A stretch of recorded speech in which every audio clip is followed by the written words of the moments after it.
Hi, in front of me is Samsung Galaxy Tab A9 Plus, and today I would like to show you how you can add audio or video file to text message. Begin by opening Messages app and selecting or creating a chat. Following that, click on this little icon of a photo with a paper clip at the bottom right corner. Then, to add an audio or video file, click on Audio or Videos options at the top.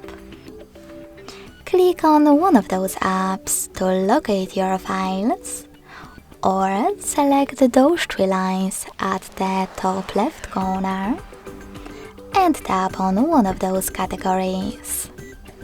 Wherever you decided after locating your file, I will go with audio first, hold it, and click on Select at the top right corner to attach it. You can add a video on the same way.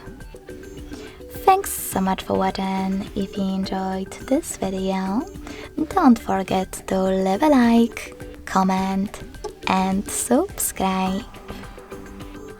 Bye!